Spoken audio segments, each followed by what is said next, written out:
Fabricamos talento. Fabricamos innovación. Y, cómo no, sostenibilidad. Fabricamos una nueva economía. Y un mundo nuevo, en 3D, por supuesto. Pero sobre todo, fabricamos futuro. Y es que fabricamos empleo para más de 137.000 trabajadores. Fabricamos oportunidades globales de negocio en un espacio de más de 10 millones de metros cuadrados. Y fabricamos servicios de vanguardia y ventajas competitivas para más de 175 empresas. Consorcio de la Zona Franca. Fabricamos oportunidades para tu futuro. Welcome to D-Factory, the factory that develops talent, technology, innovation, and of course in the heart of Barcelona. After all, D-Factory is consolidating Barcelona as a European capital of development for Industry 4.0, for digitalization, for transformation, creating 1,500 direct jobs and 5,000 indirect jobs in the city, close to the metro, the harbour and the airport. And promoted by the Consorci de la Zona Franca de Barcelona.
It's the time of changes.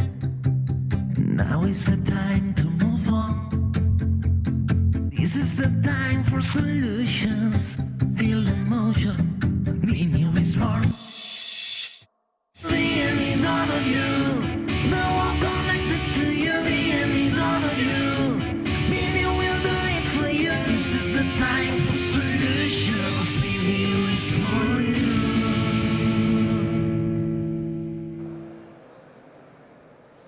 Bienvenidos otra vez. Es la última sesión matinal de este miércoles en la tercera jornada del BNew. Hemos estado hablando hasta ahora de la humanización, de lo digital. Ahora vamos a hablar de un tema mucho más tangible, que lo podemos tocar casi. Vamos a hablar de la escasez de los microchips, porque al final del mundo pospandemia, una de las crisis que nos dejó fue la escasez de los microchips. No fue obviamente la única razón, pero sí una de ellas. Vamos a hablar de cómo nos afecta esta crisis de los microchips con Josep Maria Insensé. Buenos días, Josep Maria. Josep Maria va a ser el moderador de esta sesión. Él es colaborador de Ametic y es coordinador por el proyecto de IPCEI con el Ministerio de Industria. Va a moderar esta sesión con los siguientes invitados. Tenemos a Maite Bacete, que es la Site Director de Max Linear. Buenos días. Buenos días. También a Ezequiel Navarro, que es el CEO de Premo. Buenos días. Buenos días. Y Mateo Valero es el director del BSC, del Barcelona Supercomputing Center, que ya nos ha acompañado en otras ocasiones aquí en el BNew. Buenos días. Buenos días. Bueno, Josep Maria, cuando quiera. Muchísimas gracias por la presentación. Buenas tardes a todos. Es para mí un honor tener aquí a estos compañeros que son expertísimos en la materia que vamos a hablar. Y si nos fijamos en el título de la mesa habla de soluciones ante la escasez de microchips. Aquí vamos a estar fundamentalmente preocupados de la palabra soluciones. ¿De acuerdo? Esta es la palabra en la que todo el mundo ya sabe más o menos las causas de la escasez. Es decir, las causas de la escasez básicamente se deben, aparte de que la pandemia es la causa directa, la pandemia, las cuestiones geopolíticas, etcétera, que pueden venir en un futuro, catástrofes naturales, etcétera, etcétera, es la globalización de la cadena de suministro, la globalización de la cadena de valor. Es decir, que además no es por el hecho de que esté globalizada, sino que es por el hecho de que es muy vulnerable, porque hay cosas de esta cadena de valor, partes de esta cadena de valor, que hay un único suministrador. Fijaos, un único suministrador. Esto, yo recuerdo a la época que íbamos haciendo chips por ahí, diseñando, que todas las casas preguntaban, oiga, ¿y quién es la segunda fuente y la tercera fuente y la cuarta fuente? Hoy en día eso, pues por el avance de la tecnología y los costes enormes que suponen, pues está muy concentrado, ¿no? Entonces, una de las soluciones es, evidentemente, pues replicar, o sea, que la cadena de valor se concentre más en Europa, ¿no? Se concentre lo máximo posible en Europa. Para ello, Europa pues ha hecho la Chips Act, ¿no? La ley de chips, y dentro de esto podríamos decir que hay en España tenemos una oportunidad en estos momentos impresionante, en mi opinión, que es el PERTE chip, ¿no? De hecho, algunos de los señores que están aquí presentes han sido luchadores para ello, ¿no? Para que esto salga adelante, ¿no? En todo caso, la pregunta pertinente sería, ¿va a ser el PERTE chip la solución para que España, digamos, nos pongamos como mínimo a nivel de los más avanzados de Europa, ¿no? Como Alemania o Francia, que llevan muchos años, a pesar de que hoy en día, con respecto a los chips de última generación, pues están igual que nosotros, es decir, que no en ese sentido están sin hacer nada, ¿no? Creemos que tenemos una oportunidad para hacer lo que se denomina el catch-up. Yo creo que entonces, vamos a ser capaces de hacer el catch-up. Este es uno de los puntos que vamos a discutir aquí. Para que tengáis una idea brevísima, es decir, hoy en día la cadena de valor de chips se divide, así a grandes rasgos, en dos partes fundamentales. Una que son las casas de diseño, conocidas como fabless, y otras son las foundries, que fabrican para varias fabless. Antiguamente eso no era así, sino que estaban lo que se llamaban IDMs, que bueno, todavía hay, que tienen integrada verticalmente todo el tema, ¿no? Es decir, diseño, fabricación, todo, ¿no? Este modelo se ha ido a partir de los años 80, especialmente cuando Morris Chang fundó TSMC, esto ha ido cambiando, ¿no? Entonces la cadena de valor y la otra, decimos, fabless y foundry. Entonces el PERTE chip tiene 4 ejes.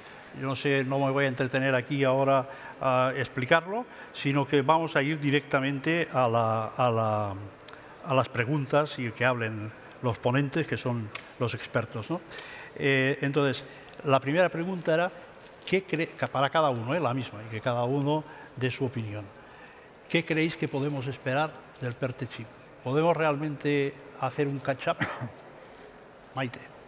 Bueno, pues es un momento único, desde luego, que haya esta estrategia en España, ¿no?, de apostar por este sector, que en los últimos años estaba un poco olvidado.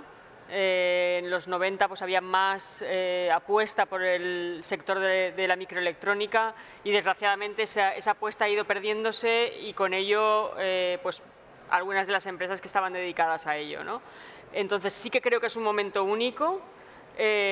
Fondos hay muchos, o sea, nuestro presidente anunció en mayo que habían 12.500 millones de euros, o sea que parece que no es un tema de fondos. Lo único es que, como decías, tenemos mucho tramo que recorrer, mucho que recuperar de lo que hemos perdido en este tiempo y hay que saber utilizar bien esos fondos para que nos permitan, como dices, pues recorrer el espacio perdido y además pues situarnos a primer nivel. Y con ello hablamos un poco de toda la cadena de valor, no solo de la foundry, sino que hay mucho que recuperar en temas de diseño principalmente. Actualmente hay muy pocas empresas en España dedicadas al diseño en microelectrónica fotónica y lo que es primordial es que que se definan estrategias y acciones que realmente hagan que revertamos esta situación y nos posicionemos donde debemos estar, ¿no?, que es en ser líderes en Europa en este sector. Y lo podemos hacer y hemos demostrado que lo podemos hacer. Hay mucho talento bien formado y lo que necesitamos es que eso se potencie y se cree más talento y creo que tendremos ocasión de comentar un poco de detalle sobre eso. Ezequiel. Bueno, por supuesto estoy completamente de acuerdo con la aportación de Maite. Yo creo que no hemos puesto suficientemente en valor lo que en conjunto AMETIC ha estado durante 4 años y el primero que nos dijo en Europa nos vamos a quedar sin chip y esto es un problema fue Mateo, hace 4 o 5 años en Santander. Todos los que estamos aquí somos partícipes de AMETI de distintas áreas, el área software computación, empresas de diseño, empresas industriales. Yo creo que lo primero es que en esto hay que poner en valor que nadie solo puede, ¿no? Yo creo que unir fuerzas y plantear objetivos de país, objetivos de sector, porque el ecosistema es muy largo. Y se puede estar enfocado a pegar, digamos, a empachurrar mucho dinero, voy a decirlo así, en muy corto plazo, sin dejar una huella a largo. A todos nos une dejar una huella a largo plazo, dejar una huella a largo plazo lo estratégico. Y por tanto trabajar en toda la cadena de valor, agua arriba, la capacidad, el conocimiento, la universidad, los centros de investigación, generar suficientes doctores, doctorandos y postdocs que trabajen en nuestras compañías, generar suficientes empresas que estén haciendo diseño, como todas las que hay, que más de 50 ya en la comisión de AMETI que presidís vosotros. Evidentemente, si se puede encontrar que 1 o 2 o 20 foundries sería fantástico. Y no olvidar lo más difícil, el go-to-market. Vender en los sectores tecnológicos es extraordinariamente complejo. Estamos viendo cada vez más que esas foundries que no tenemos son las que nos hablan con los clientes. Son las fabless y los clientes las que hablan para ver qué necesitas tú que yo integre en mi diseño. Luego voy a la foundry y lo integro. Eso necesita construir unas redes que no lo vamos a hacer ni en 2 ni en 3 años, ni de aquí antes de 2026, que son los horizontes de inversión del PERTE. Si no entendemos la apuesta estratégica para realmente hacer soberanía estratégica en Europa, realmente por tener la capacidad de conocer, diseñar, fundir aquí o en cualquier foundry de Europa, pero sobre todo vender, porque el valor añadido se genera vendiendo, podemos hacer una inversión enorme que simplemente cree pues una capacidad de fabricar lo que diseñan otros y venden otros. Por tanto, no quedaría valor añadido aquí. Eso puede ser una, digamos, yo diría, de los riesgos de tener prisa por invertir. Mateo. Primero, gracias al BNIU y a ti por invitarme. Después de Maite y Ezequiel, es muy difícil ser original. Luego estoy buscando ir por otro lado.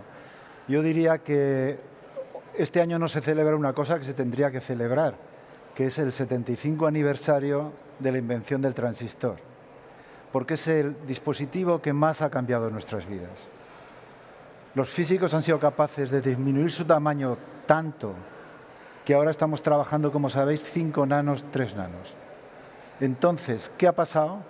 Que los chips, los procesadores, son los verdaderos cerebros de todo lo que hacemos.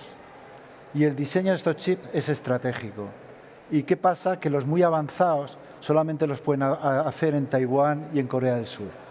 Yo llevo 15 años, no 5 o 6 con el RIFAE, diciendo que Europa nos estábamos quedando fuera de esta batalla. El diseño de chips de altas prestaciones es el problema geopolítico más grande que ha tenido el mundo hasta la guerra de Ucrania. Yo llevo tiempo diciendo que Estados Unidos no dejará que China invada Taiwán mientras no tenga un clon de la TSMC. ¿De acuerdo? Entonces, ante esta situación nos damos cuenta de que Europa tiene que moverse. Como bien ha dicho Josep María, se hace el Chip Act y con grata sorpresa para los españoles, nuestro presidente, sobre todo Nadia Calviño y el secretario de Estado, Roberto Sánchez, nos preparan un programa donde el dinero es más que suficiente para hacer muchas cosas. Y lo primero que diría es que yo no haría nada que no fuera en el contexto europeo, porque esto es para completar Europa. Yo no veo a España como diferente a Europa. ¿De acuerdo? Tenemos que ser una visión europea, como ha dicho Ezequiel. Vamos a vender los chips fuera y creo que tenemos una oportunidad única, si lo hacemos bien, para aumentar el nivel actual, que es muy bajo. En España no nos conocen por diseñar chips, fabricarlos y por utilizarlos, en general. No nos conocen. ¿Podemos aumentar eso? Es necesario. Y lo vamos a hacer. Si nos ponemos de acuerdo, lo vamos a hacer. Muchas gracias, Mateo, a todos. Vamos a ver. La cadena de valor, ya he dicho antes que dividíamos entre fabless y foundry. Mucha gente piensa que la foundry es clave y se habla muy poco del fabless. Nosotros pensamos que el fabless es fundamental, vamos, clave, súper clave, y es uno de los que proporciona más valor añadido, es decir, porque es el que hace la venta, como ha dicho antes muy bien Ezequiel. Y eso es así. Entonces, en el tema del fabless, las ventas, digamos, son los que producen las ventas, los que producen valor añadido, etcétera, etcétera. Por otra parte, del top 10 de las empresas de semiconductores, 4 de ellas, 4 del top 10 son fabless. Y el número 6 es Qualcomm, que ya está pisando, va a ser el 5 o el 4 dentro de nada, pues están 30.000 millones y creo que la otra es Micron o una de esas y está igual. O sea, lo miré la última y estaban prácticamente igual. Entonces, quiero decir que es muy importante. Entonces, yo creo que dentro del PERTE hay que potenciar mucho el fabless y entonces me gustaría que dieras tu opinión sobre cómo podríamos en España fortalecer el ecosistema de fabless. Sí, a ver, para mí es fundamental potenciar este ecosistema, como bien dices. Actualmente hay un par de centros, se da la casualidad que los dos estamos en Valencia, MaxLinear tiene uno, Analog Devices otro, con más de 100 ingenieros diseñando microelectrónica muy puntera. Y lo que esperamos de este PERTE es que se potencien estos centros. Hay además otros en España de 20 personas, 8 personas, 10 personas. Lo que tiene que ayudar este PERTE es que todos estos centros crezcan, que además eso llamará a otros, porque en cuanto vean fuera en Europa, en Estados Unidos, en Asia, que hay talento aquí, que están creciendo este tipo de centros de diseño en España, seguro que atraerá el que vengan otros. Y al mismo tiempo necesitamos llevar a estos a lo que llamamos masa crítica para poder hacer por sí solos casi chips, ¿no? Porque ahora mismo hacer un chip de cierta complejidad a lo mejor requiere 200 personas desarrollando ese chip. Pues lo importante sería hacer crecer estos centros de diseño a esos tamaños. Para eso hay mucho camino que recorrer, muchas acciones que tomar desde este PERTE, potenciando, como decíamos, la formación en las ingenierías que necesitamos en microelectrónica y bueno, pues creemos que es un momento único para definir acciones en ese sentido y que el día de mañana consigamos, no va a ser a corto plazo, tenemos que ir dando pasos en firme, pero que consigamos más másters en microelectrónica, grados en microelectrónica, en electrónica también, por toda la parte de todo el resto de la cadena de valor. También se necesitan más informáticos especializados en sistemas embebidos, que son los que se utilizan para el diseño de chips, y todas estas acciones ayudarán a que todos estos centros de diseño crezcan. Y desde luego hay mucho que hacer, tanto en profesorado, como en doctorandos, como en grados y en másters en las universidades. Y este PERTE tiene que ayudar a tomar acciones a nivel nacional. Hay muchas universidades muy buenas en España. La prueba está en que hemos podido llevar estos centros a 100 y pico de ingenieros haciendo microelectrónica, o sea que la gente sale bien formada, pero aún le falta una vuelta, ¿no?, a esto, y añadir más asignaturas específicas en microelectrónica y en fotónica y en sistemas embebidos para que realmente consigamos hacer crecer estos centros de diseño y estas empresas fables en España, ¿no? Muchas gracias, Maite. Bueno, tal como decía Ezequiel, enlazamos con lo de la venta, las ventas de fabless y tal. Entonces, para que, digamos, los clientes finales son las industrias de los diferentes sectores industriales, generalmente, y, por supuesto, digamos, esos clientes lo que hacen es comprar equipos donde los chips ya van dentro. Entonces, los clientes normalmente son los integradores de estos equipos, ¿no? Entonces, dentro de los sectores, digamos, vemos que una de las industrias que está creciendo muchísimo en ese aspecto, y además ese señor tiene mucha experiencia en dicha industria porque ya provee de chips a ella, es la industria de la automoción. En España tenemos bastantes fábricas y tenemos también proveedores muy importantes a nivel global, porque esto hay que verlo siempre. Una cosa que no he dicho, pero que todos sabéis, es que los chips siempre hay que pensar en el mercado global. Global. O sea, no se puede pensar en el mercado de Europa o de España o de cualquier lado, o de una ciudad, ¿no? Es decir, o de una empresa. Hay que pensar en un mercado global. Y pensando en ese mercado global, me gustaría saber ¿cómo ves tú que podríamos hacer algo fabless de este tipo? Porque dentro de un automóvil, pues efectivamente tenemos el powertrain, tenemos la parte interior, o sea, hay chips por todos lados, comunicaciones entre esos chips, sensórica a tope y tal. Pero están elementos muy importantes, cada vez más sofisticados, de comunicaciones 5G, etcétera. Cuando vayamos, el vehículo autónomo o conectado tendrá que tener conexión 5G. Entonces, ¿cómo ves ese tema? Bueno, el tema automóvil es un mundo en sí mismo. Sí, por eso. Yo diría que es probablemente la tecnología, o sea, la industria en la que convergen más tecnologías punteras, en la que obtienes más valor por menos precio. Es un milagro que puedas tener tanto en un coche. Si los compras por separado, pagas mucho más. Sí. Yo ayer y antes de ayer estaba en París, en uno de los grandes del automóvil del mundo, y solo en onboard chargers, en los próximos 5 años, plantean 8 millones de unidades, solo en un onboard charger. En un onboard charger hay dispositivos de carburo de silicio, de arsenuro de galio, de nitruro de galio, microcontroladores de bajo consumo para cuando estás de manera latente, microcontroladores DSP, o sea, solo en un convertidor ya tiene una cantidad de electrónica increíble. Cuando hablamos de electrónica muchas veces y de semiconductores pensamos que son solo chips de computación o memoria, no, la realidad es mucho más compleja. Muchas veces los clientes necesitan sistemas embebidos que utilizan varias tecnologías, módulos multichip, FPGA, que necesitan incorporar. Oye, pues esto va a tener una parte de comunicaciones, voy a tener aquí una parte que ahora, por ejemplo, los amigos de KDPOF cada vez más están promocionando las comunicaciones con fibra óptica plástica en el vehículo. Cada vez más tienes todo un universo de tecnología en un coche, ¿no?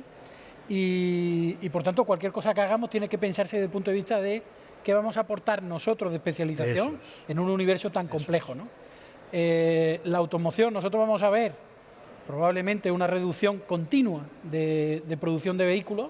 Llevamos desde 2017 viendo que se iban a fabricar 100 millones de coches, que nunca suceden.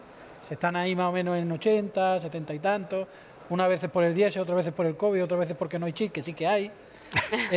Porque realmente se está reconvirtiendo el vehículo convencional en un vehículo que acabará siendo lo que llamamos IT on wheel, un ordenador con ruedas. Entonces, ahí hay para todo, realmente hay para todo. Necesitamos, en la industria de componentes para automóviles, necesitamos aprovisionarnos de muchas cosas, ¿no? Europa está bien en potencia, sobre todo carburo de silicio y soluciones de galio. No está tan bien en supercomputación, digamos, high performance. Cuando tú ves el coche nuevo autónomo que estábamos viendo antes de ayer, cómo lo han diseñado 2-3 zonas, que va a tener un controlador de zonas, que es un ordenador de altas prestaciones. Eso sí son pues supercomputadores que Europa no tiene, ¿no? Pero luego hay una cantidad más de dispositivos que son la gran cantidad, ¿no? Y que son no de tecnología de sub 10 nanos, no. Estamos hablando de 180 nanos, o sea, cosas tecnológicamente, desde el punto de vista de producción, dominada, que hay mucha gente que lo haga, pero probablemente no hay el incentivo para hacer foundries, porque las foundries van a lo que les da más valor añadido, a lo último, etcétera. Y ahí hay un cuello de botella que existe. Nadie ha invertido, de verdad, en aumentar la capacidad de producción de esos chips más sencillos desde el punto de vista de la foundry, pero muy necesario y cada vez más intensivo en volumen. Entonces, todavía no se ha resuelto eso. Nos van a sobrar probablemente ciertos chips por las foundries que se están haciendo de altas prestaciones en los próximos 3 años. Yo digo de vez en cuando que comeremos tortilla de chips. Y sin embargo, en los que realmente faltan, de gran volumen y tecnologías maduras, no se está ampliando la capacidad, lo que se necesita. Muchísimas gracias, Ezequiel. Para Mateo, quería saber un poco cómo ves el tema de los chips de altas prestaciones, fabricación y diseño de los chips de altas prestaciones, teniendo en cuenta que hablamos siempre de menos de 10 nanómetros, o sea, 5 y 3 nanómetros, sabiendo todo lo que implica y los problemas tecnológicos gordos que hay, tanto en diseño como en conseguir bajos consumos y todo ese tipo de cosas. A pesar que ha hecho que se hagan nuevos transistores completamente diferentes de los que había en las tecnologías planares, como los FinFET y los Gate All Around, 3D, etcétera. Un tema importante también es, que no lo he mencionado, porque es el tema de la integración heterogénea, encapsulados, la parte de backend, que hoy día requiere muchísima ingeniería, pero eso todo caso lo hablamos después. Coméntanos un poco cómo lo ves. ¿Cómo lo ves? Brevemente, como ha dicho Maite y Ezequiel, hay muchos tipos de chips. Claro. Los más avanzados tienen dos problemas: diseñarlos y fabricarlos, cosa que no pasa en los chips de coches, que son bastante triviales diseñarlos y fabricarlos. ¿Okay? Ahí lo que importa es darlos más baratos y lo que sea. Entonces, volviendo al anterior, que creo que es bueno para la audiencia, ¿no? Porque, o sea, solamente hay dos compañías en el mundo que diseñen y fabriquen chips de alta velocidad. Una es Intel y la otra es Samsung. Los demás, lógicamente, lo que pasa, AMD, Apple, Nvidia, estos son empresas que diseñan los chips en colaboración con una foundry, porque si no te colaboras desde el principio con una foundry, no lo vas a poder realizar. Entonces, en la alta velocidad tenemos varios problemas. Primero, reducir el tamaño de los transistores. Y esto es una batalla enorme. Y ahí tenemos que decir que las foundries más avanzadas, el componente más importante de los 40 o 50 dispositivos que hay es europeo. Es el que hace la litografía ahora, antes sí. O sea, tenemos esa parte, ¿no? Porque están dibujando transistores que ya a 3 nanómetros hay 48 átomos de silicio. Es muy difícil hacer un transistor. Entonces, hay una batalla tremenda para bajar el tamaño del transistor, y ahí hay empresas grandes que están fallando. No diré el nombre porque con algunas de ellas colaboro mucho, ¿de acuerdo? Pero hay una batalla tremenda. Y no es fácil que Europa, aunque tenga dinero, pueda traer una foundry de esas, porque es una tecnología muy grande. Lo que sí se pueden hacer es diseñar. Como ha dicho Ezequiel, los supercomputadores que hay en Europa, todos los compramos. Hay un 5% de valor europeo, que es el hierro para los armarios y la fuente de alimentación. ¿Vale la pena hacer esos chips?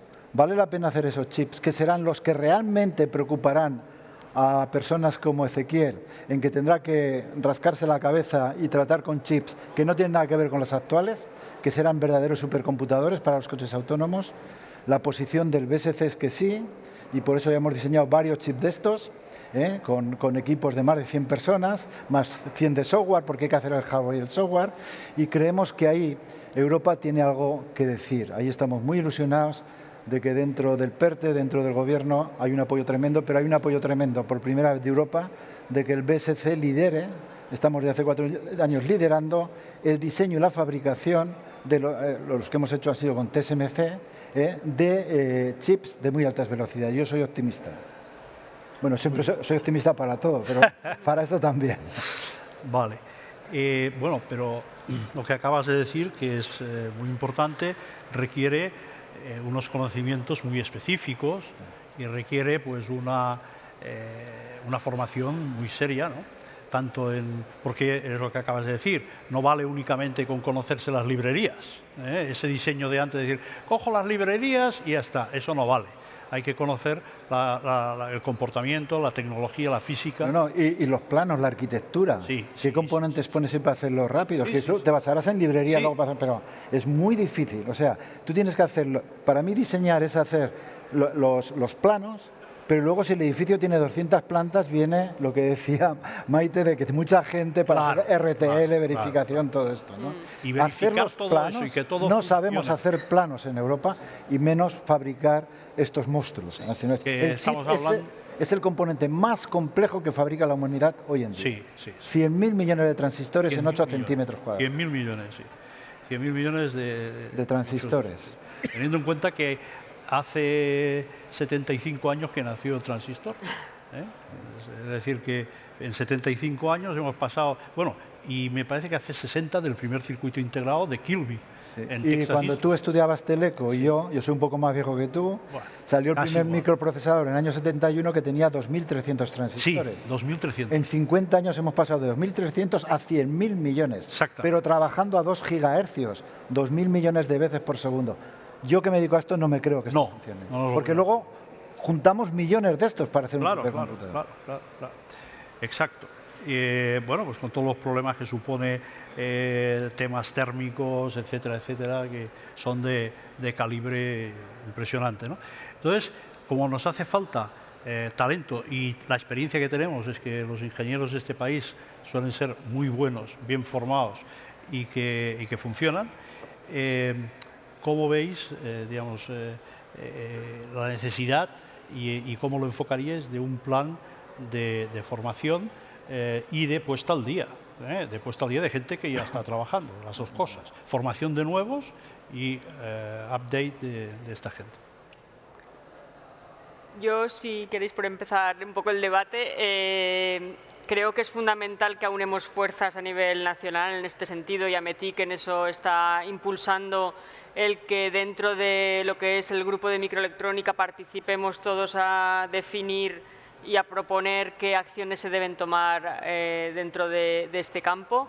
Y hay que abarcar un montón de aspectos diferentes, ¿no? Desde influir en las universidades, en los planes de estudio para sacar grados, másters y cursos especializados en microelectrónica, fotónica y en todo el campo que nos interesa para el desarrollo de la industria.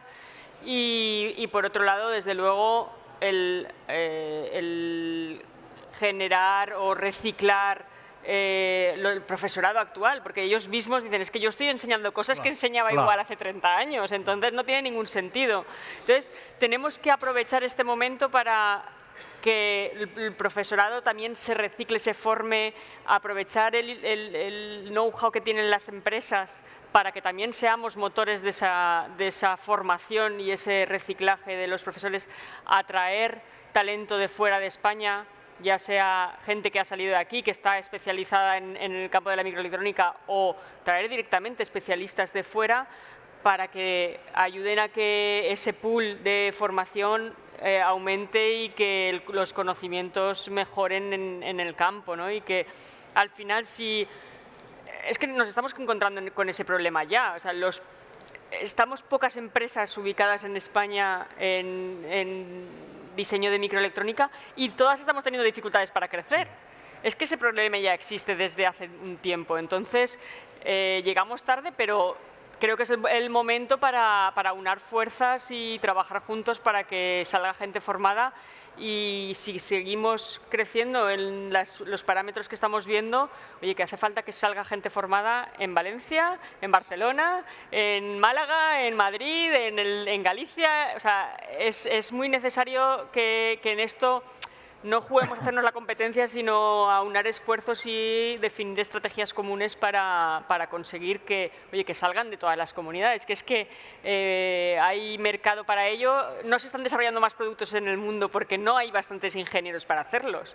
Entonces, llevemos esto a España y aunemos esas fuerzas para conseguir sacar más ingenieros formados en microelectrónica, más doctorandos, potenciar también los lazos de la empresa privada con centros públicos donde se haga más investigación, pero más enfocada a la aplicación también de la industria, ¿no? Porque históricamente hemos tenido centros de investigación y que iban viviendo con sus ideas y haciendo cosas que luego se quedaban ahí, ¿no?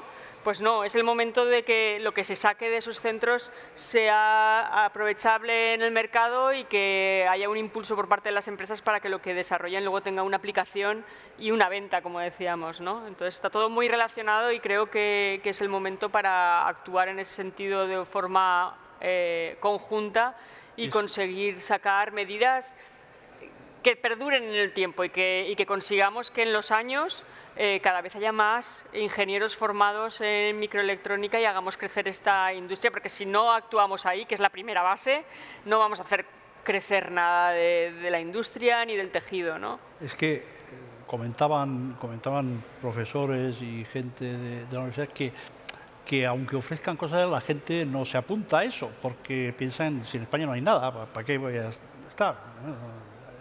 Apunta a otra cosa. Yo no estoy de acuerdo con esto en absoluto, con evidencia de que eso no es verdad. No, ya.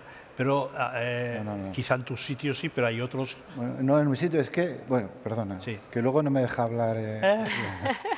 no. Tú de educación no, nos tendrías que dar paso palabra a los profesores, ¿no? Bueno, vamos a meternos primero con los profesores. Venga, métete con los profesores. Y luego ya que los profesores tengan la oportunidad de rebatir. Yo creo que estamos en un momento fantástico para hacer una cura de humildad, ¿eh? Cuando vamos a las universidades, muchas veces el catedrático adopta una postura impostada de que yo soy el catedrático y tengo que saberlo todo. Y te dice, sí, pero es imposible que lo sepas todo. Hoy en día en la microelectrónica nadie sabe todo, ni los que más saben, ¿eh? Entonces, lo primero que tenemos que hacer es reconocer dónde no sabemos. Lo siguiente que tenemos que hacer es diseñar instrumentos que nos permita atraer a los mejores. Y esto ha sido una de las apuestas de Ametic, crear la Fundación Ricardo Valle, impulsar la red de Ricardo Valle de Innovación para que haya colaboración privada y pública para atraer a los mejores, implicando a las universidades, a los actores públicos, porque va a haber que meter muchísimo dinero, pero el dinero hay que meterlo donde digan las empresas. La investigación y la ciencia es para la humanidad. La innovación la hacemos las empresas en el territorio, es para los territorios. Creamos. Está hablando de ideas y dinero. Cuando dice ideas y dinero, sí, necesitamos ideas y dinero, porque hay mucha gente con ideas sin dinero y hay mucho dinero sin ideas. Ese eres tú. Entonces, ¿qué necesitamos hacer? Necesitamos, pues probablemente traer a 500 de los mejores del mundo en todas estas áreas que hemos hablado, porque hay múltiples áreas. En cada polo, a lo mejor por ser en Valencia, pero hace falta, yo qué sé, tíos de fotónica, de no sé qué, los que encontremos que más sepan. Estos tíos, donde están, ganan mucha pasta. Y no puede ser solo decir, ven aquí, oye, ¿cuánto gana un catedrático aquí? 80.000. El tío con 80.000 no se mueve. ¿Qué tenemos que diseñar? Modelos económicos que sean atractivos, que puedan participar en la IP, que puedan tener stock options, que puedan, evidentemente, la calidad de vida. Siempre nos dice, oye, pero es que en Valencia se ve muy bien. Oye, pero la gente no solo vive de fartón y de sol y de horchata. También están acostumbrados a vivir o en San Francisco o en Seúl o en no sé qué, con sueldos que aquí no les damos. Entonces, para eso estamos la parte pública y la parte privada para completar. Podemos traer profesores invitados, investigadores distinguidos, directores de cátedra que trabajen formando en la universidad y dirigiendo programas Torres Quevedo de doctorandos industriales. Estas son algunas de las cosas que estamos impulsando de la Fundación Ricardo Valle. ¿Para qué? Pues para ver si podemos traer. Hay que traer gente. Está claro. Hay que reconocer que no sabemos, porque si no reconoces que no sabemos, no progresamos. Está claro, está claro. No sé si... Mateo. No, estáis tocando mi tema, pero yo, para ser explosivo, diría que la universidad está bastante más avanzada que cualquier empresa española en el tema que hablamos. Eso es una realidad. Pero os voy a decir más cosas, con ejemplos. En la universidad se construyen los chips más potentes de España. En la universidad. Pero os voy a decir una cosa, mirad. El Linux democratizó el software. ¿Qué hacía yo, que toda mi vida me he dedicado a crear ideas para mejorar los Intel, los IBM y tal? Pues volviendo a lo de los planos, yo tenía más o menos el plano de un Intel, decía, ay, si me dejarais tocar el baño, a lo mejor lo pondría así, pero si me lo dejáis tocar, porque yo era incapaz de hacer un edificio. Y él decidía, cogía esa idea y tal, ¿no? ¿Qué pasa? Que en la Universidad Española no se podían hacer chips potentes porque no tenías el juego de instrucciones, no es porque no se supiera.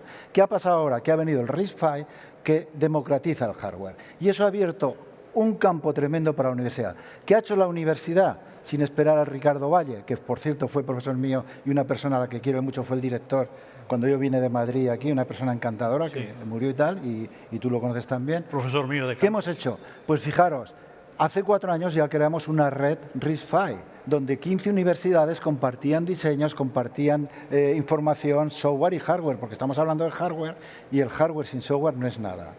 ¿Qué hemos hecho ahora? Pues ahora somos 25 universidades, estamos pidiendo que se acaba el plazo ayer o hoy, la continuación de esa red. ¿Qué hemos hecho en el PERTE? Pues un señor que tenéis muy cerca propuso 80 millones para formación y hay 80 millones para formación, ¿verdad? Entonces, ¿qué pasa? ¿Qué ha hecho el BSC? Un laboratorio for Open Computer Architecture hace 3 años.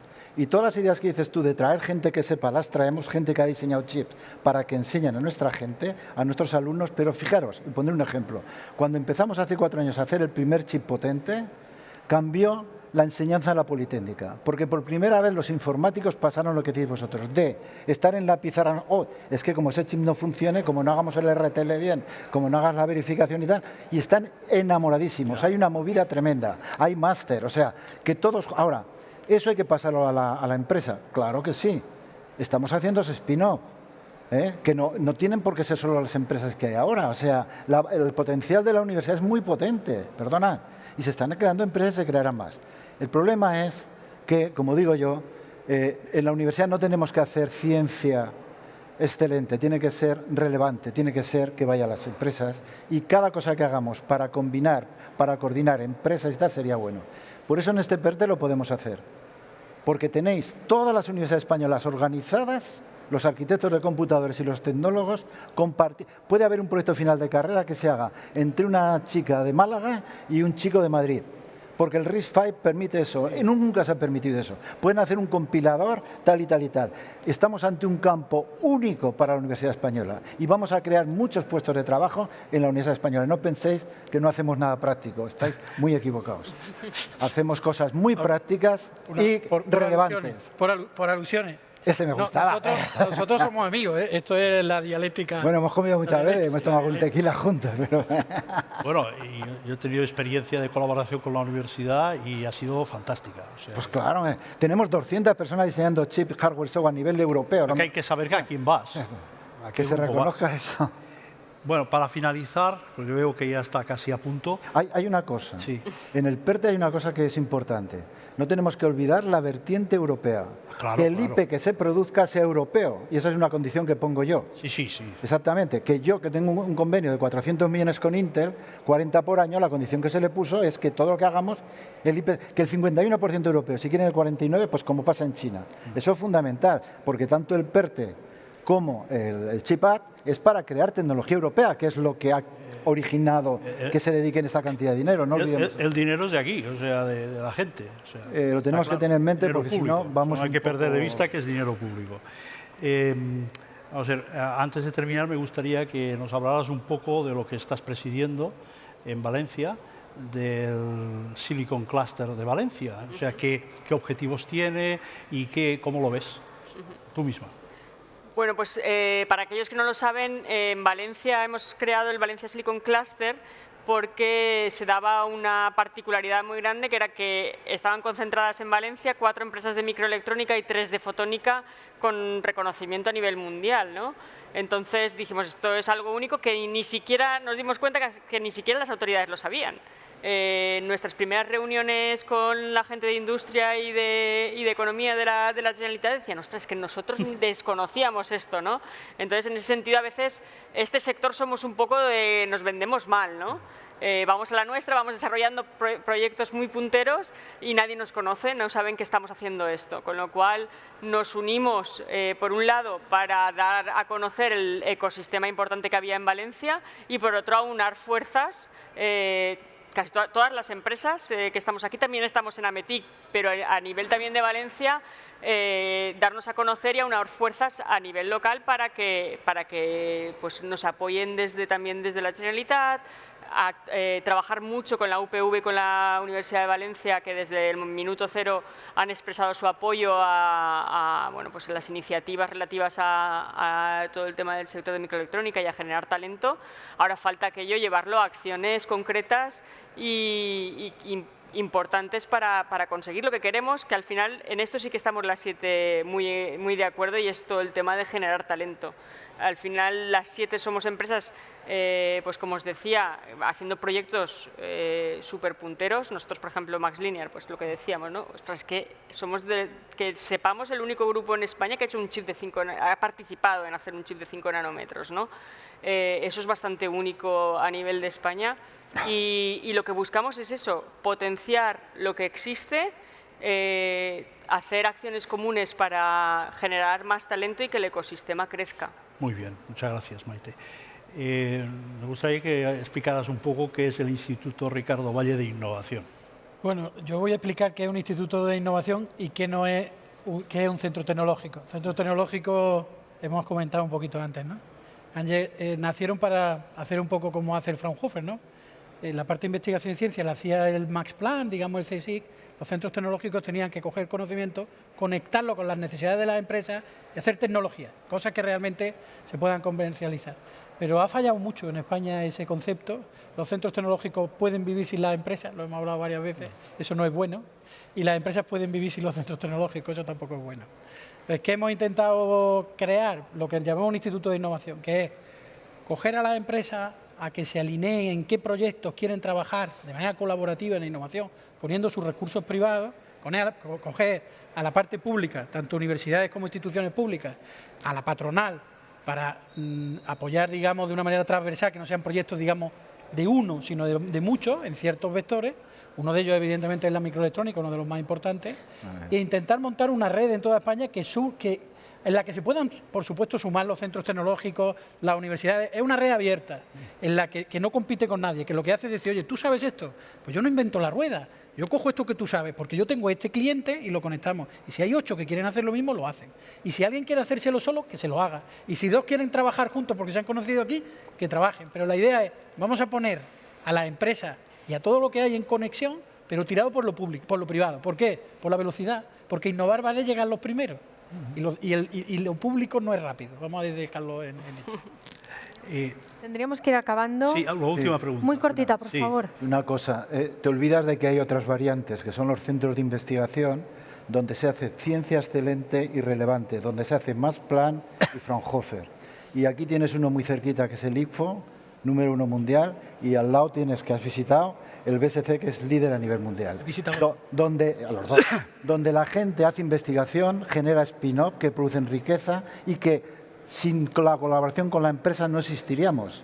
La mayor parte del dinero que recibimos nosotros nos lo tenemos que ganar convenciendo a las empresas para que lo que hacemos les va a generar riqueza. Ese es el tercer tipo, que es muy importante, y no olvides que los 2 centros, quizá de los 5 mejores que hay en España en investigación, que los tenemos aquí en Cataluña, se dedican a eso. Sí, una otra cosa, lo estás contestando, era que explicaras un poco cuál es el objetivo que tenéis ahora en el BSC, la creación, de spin-off. El objetivo es muy breve, por favor. Spin-off tenemos muchas, y algunas de ellas no nos han comprado. Pero lo más grande que hemos hecho es atraer a Intel aquí, para que en 10 años 40 millones de euros cada uno, 20 millones España, 20 millones, es un buen uso del PERTE, porque hacemos matching, se creen muchos puestos de trabajo en España, paguen las tasas aquí y que el IP se... ¿Y para qué? Volviendo al tema para los supercomputadores, para que el Mare Nostrum 6 dentro de 6 años y otros muchos supercomputadores europeos se fabriquen en España, se fabriquen en Barcelona, se diseñen y se fabriquen en la Foundry de Intel de Alemania, donde sea, o en la TSMC. Muy bien, pues nada más. Pues muchísimas gracias. Hemos acabado 2 minutos más tarde. No pasa nada. Muchísimas gracias por este debate. Ha sido mucho más cañero, si me lo permitís, o explosivo, como decía Mateo Valero. Me motiva, me motiva. Ya nos gusta, ya nos va bien. Ahora no vamos a comer. Yo no me lo perdería la comida. Muchas gracias. Volvemos a las 4 con otra sesión sobre materiales innovadores. Hasta luego. Bueno, que se venga a comer, ¿no? Vente a comer. Se puede venir a comer. Now is the time to move on. This is the time for solutions. Fabricamos talento. Fabricamos innovación. Y, cómo no, sostenibilidad. Fabricamos una nueva economía. Y un mundo nuevo, en 3D, por supuesto. Pero sobre todo, fabricamos futuro. Y es que fabricamos empleo para más de 137.000 trabajadores. Fabricamos oportunidades globales de negocio en un espacio de más de 10 millones de metros cuadrados. Y fabricamos servicios de vanguardia y ventajas competitivas para más de 175 empresas. Consorcio de la Zona Franca. Fabricamos oportunidades para tu futuro. Welcome to D-Factory, the factory that develops talent, technology, innovation, and of course in the heart of Barcelona. After all, D-Factory is consolidating Barcelona as a European capital of development for Industry 4.0, for digitalization, for transformation, creating 1,500 direct jobs and 5,000 indirect jobs in the city, close to the metro, the harbour and the airport. And promoted by the Consorci de la Zona Franca de Barcelona.